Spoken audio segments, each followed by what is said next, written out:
श्री राजीव रंजन सिंह जी।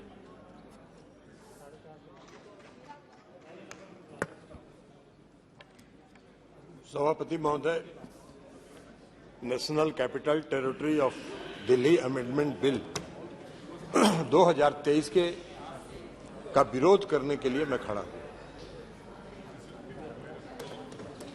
माननीय गृह मंत्री जी ने अभी इस बिल को पेश करते हुए कई संवैधानिक बातों का उल्लेख किया। उन्होंने सुप्रीम कोर्ट के कुछ पारा का भी उल्लेख किया, लेकिन शायद उन्होंने इस बात का उल्लेख नहीं किया कि इस देश में संविधान के प्रावधानों की व्याख्या करने का अधिकार इस देश के सर्वोच्च न्यायालय को है और सर्वोच्च न्यायालय के संविधान पीठ ने 11 मई के अपने फैसले में इसकी विस्तृत व्याख्या की। उन्होंने पढ़ा, कई प्रावधान पढ़े, कई पारा पढ़े, लेकिन जो उनकी सुविधा के मुताबिक उनको सूट करता था वो पारा उन्होंने पढ़ा। पूरे जजमेंट को नहीं पढ़ा उन्होंने।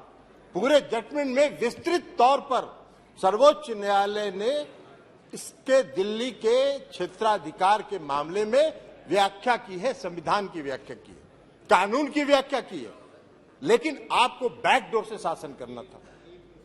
11 मई को जजमेंट आता है, 19 मई को सुप्रीम कोर्ट बंद होने वाला है, 19 मई को आप अध्यादेश लाते हैं और उसके पहले आप सुप्रीम कोर्ट में रिव्यू पिटीशन फाइल करते हैं। ये लोकतंत्र है क्या?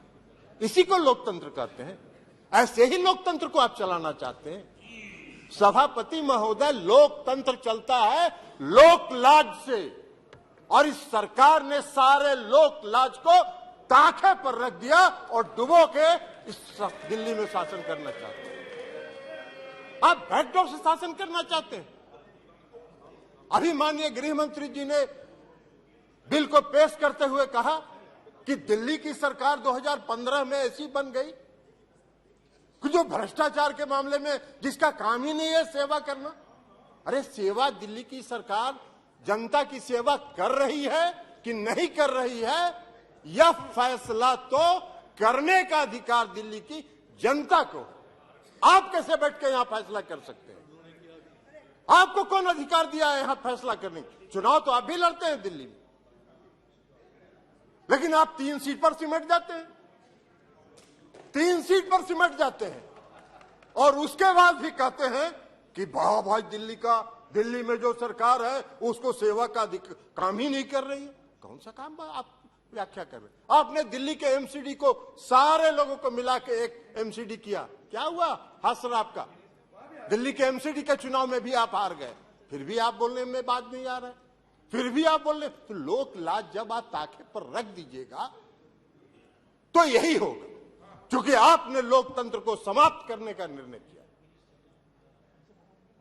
आप अभी बात कर रहे थे गठबंधन की, आपने विस्तृत सुप्रीम कोर्ट के जजमेंट, हम एक पारा पढ़ना चाहते हैं, कई पारा को पढ़ा है।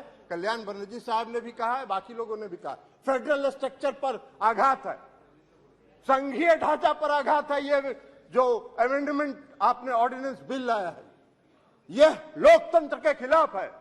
सुप्रीम कोर्ट ने 162 पारा 162 का एक पारा, हम सिर्फ 4 लाइन आपको पढ़ के सभापति महोदय सुनाना चाहते हैं। We retreat that in light of Article 239 AA and the 2018 Constitution Bench judgment, the Lieutenant Governor is bound by the aid and advice of the Council of Ministers of NCTD in relation to matters with the legislative scope of NCTD. As we have held that NCTD has legislative power over services excluding public order, police and land. Under entry 41 in list 2, the Lieutenant Governor shall be bound by the decision of DNCTD on services as explained above. To clarify any reference to Lieutenant Governor over sub-services, excluding services related to public order, police and land, in relevant rules shall mean Lieutenant Governor acting on behalf of GNCTD. सारा तो स्पष्ट कर दिया supreme court ने। फिर आपको क्या अध्यादेश लाने की जरूरत पड़ी? क्यों आप इंतजार करते रहे? आपने रिव्यू पिटीशन फाइल किया था, तो रिव्यू पिटीशन जब आप फाइल किए थे तो रिव्यू पिटीशन का आप इंतजार करते। रिव्यू पिटीशन में सुप्रीम कोर्ट का क्या फैसला होता है, लेकिन नहीं, आपने इंतजार नहीं किया। आपने 19 तारीख को सुप्रीम कोर्ट बंद रहा गर्मी की छुट्टी के लिए, और 19 तारीख को आप अध्यादेश जारी कर रहे। आपकी मंशा है, आपकी मंशा है बैकडोर से शासन करना, मनोनीत लोगों के माध्यम से चुनी हुई सरकार पर शासन चलाना। यही मंशा आपकी दिल्ली में भी है और यही मंशा देश के अन्य भाग में। ये कौन सा शासन आप चला, कौन सा लोकतंत्र स्थापित करना चाहते हैं? अभी चर्चा कर रहे थे माननीय गृह मंत्री जी, गठबंधन की चर्चा कर रहे थे, इंडिया की भी चर्चा कर रहे थे। अब इंडिया का फोबिया तो उनको समा गया है, इसलिए कि आज तक तो कभी इन्होंने एनडीए की बैठक नहीं की, आज तक कभी नहीं हुआ था।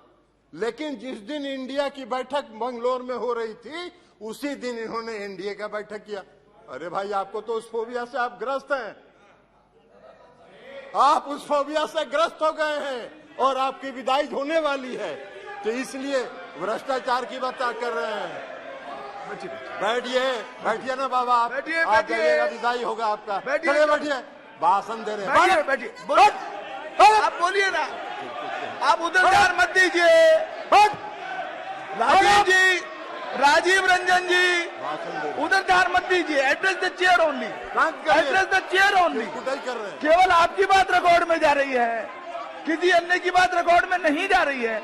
आप please address the chair and please सभापति and try to conclude also please. इसलिए सभापति महोदय, इसीलिए please sit down, please sit down. No, बैठिए, आप बैठ जाइए, आप बैठ जाइए प्लीज, आप बोलिए। इसीलिए सभापति महोदय, अभी माननीय गृह मंत्री जी चर्चा कर रहे थे, अभी गृह मंत्री जी चर्चा कर रहे थे, आप अपनी बात पूरी कीजिए ना। अभी गृह मंत्री जी, माननीय गृह मंत्री जी चर्चा कर रहे थे। एक मिनट, आप प्लीज, स्वागत, आप तो बैठिए ना, बैठिए, अभी अपनी बात पूरी कर दीजिए। अभी गृह मंत्री जी चर्चा कर रहे थे, उन्होंने दिल्ली के भ्रष्टाचार पर चर्चा की। आप ही चलाइएगा, आप तो बैठिए। जी, हाँ, आप अपनी बात पूरी कीजिए प्लीज। इसलिए सवाल आप अपनी बात पूरी कीजिए, अपनी बात पूरी कीजिए। सभापति महोदय, अभी सभापति महोदय माननीय गृह मंत्री जी चर्चा कर रहे थे, पेश करते हुए उन्होंने कहा कि दिल्ली में बहुत भ्रष्टाचार हो गया है, भारी भ्रष्टाचारियों का जमाव हो गया है। महाराष्ट्र के बारे में उन्होंने चर्चा नहीं की। 4 दिन पहले प्रधानमंत्री ने कहा 70,000 करोड़ का घोटाला हुआ और सबको वॉशिंग मशीन में डाल के बाहर निकाल लिया। अरे वाह भाई वाह, भ्रष्टाचार की परिभाषा कर रहे हैं और देश देख रहा है। आपको भी गृह मंत्री जी, पूरा देश देख रहा है कि कौन से भ्रष्टाचार की आप व्याख्या कर रहे हैं और कौन सा भ्रष्टाचार पर आप नियंत्रण करना चाहते हैं। भ्रष्टाचार का भय दिखाकर अपनी राजनीतिक बात पूरी कीजिए जी। इसलिए चिंता मत करिए, धन्यवाद। जनता देख रही है आपको भी। 2024 मिश्रा जी, आपका भी फैसला जनता कर देगी। और इसी के साथ अरे कैसे खत्म हुआ? आपने अभी तो कर दिया भाई। नहीं, हो गया ना पूरा, अभी नहीं कंक्लूड करने दीजिए। कीजिए, तो इसलिए पूरा कीजिए। इसलिए सभापति महोदय, मैं ये कहना चाहता हूं कि जो यह बिल, अरे बैठिए, पीछे बैठ जाइए। यह बिल जो आया है, यह बिल लोकतंत्र का विरोधी है। लोकतंत्र को समाप्त, वैसे इनकी मंशा है, इस सरकार की मंशा है लोकतंत्र के सारी संस्थाओं, आपने कह दी अपनी बात, आपने सारी बात कह दी है। संस्थाओं को ध्वस्त करना इनकी मंशा है। Thank you. ये कर रहे हैं, लेकिन यह लोकतंत्र विरोधी है, संघीय ढांचा के खिलाफ है। मिश्रा जी, इसलिए हमारी पार्टी और हम लोग इसका विरोध करते हैं। बैठिए, नो प्लीज सिट डाउन।